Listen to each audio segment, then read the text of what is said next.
Tuesday for this week, we're going to take a quick look at back squats. Now, when I have people come in and we talk about back squats, for the most part, if they've been working with a trainer or a coach, they generally have some idea on how to back squats. But for us here, what we do is we actually look at the way the person is back squatting. So one thing with a back squat is it's a very, very powerful movement.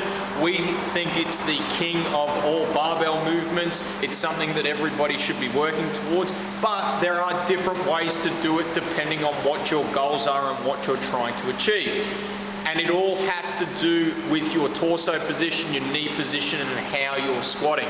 So for us, if we're looking at somebody who is maybe not necessarily training for anything really in particular, or they may be training for a speed sport or a field sport, we're generally going to try and recommend more of a vertical shin and our hips back.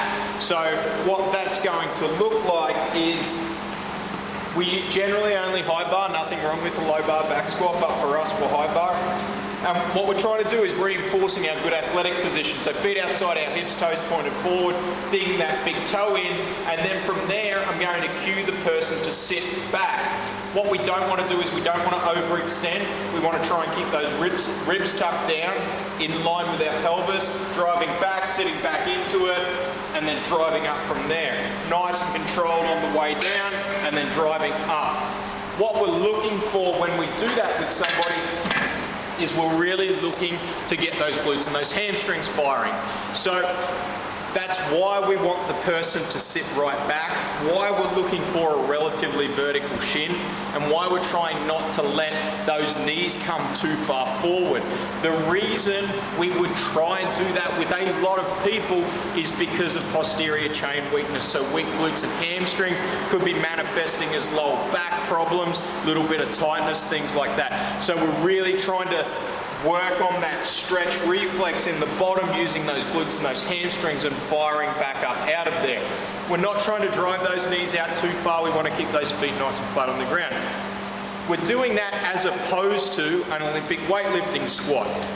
The Olympic weightlifting squat looks a little bit more like more narrow stance, toes angled out, and a more vertical torso as I go up and I go down, okay? So with this movement, the difference between the two is really your foot position and your torso position. So with that, if I have my toes too far out and I have too much of a vertical torso, it becomes more of a quad dominant movement. So if I've got weakness in the back of my legs, so my posterior chain, we can find that if we don't address that, people end up with knee problems while they're squatting.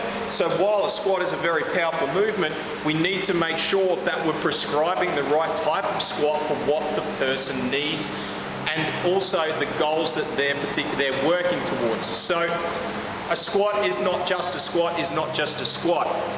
What applies to you may not necessarily apply to another person due to so many different factors.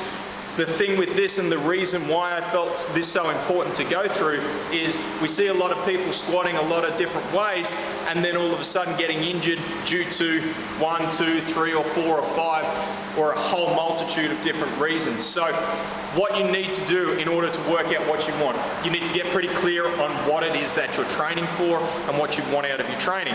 You need to get with a coach, get with somebody who knows what they are talking about and look at the way you are moving within that movement and within what you're after, okay? And then you need to be taught and watched over and make sure that you're doing the movement properly. They're just two variations of the squats. There are so many other variations of the squat as well.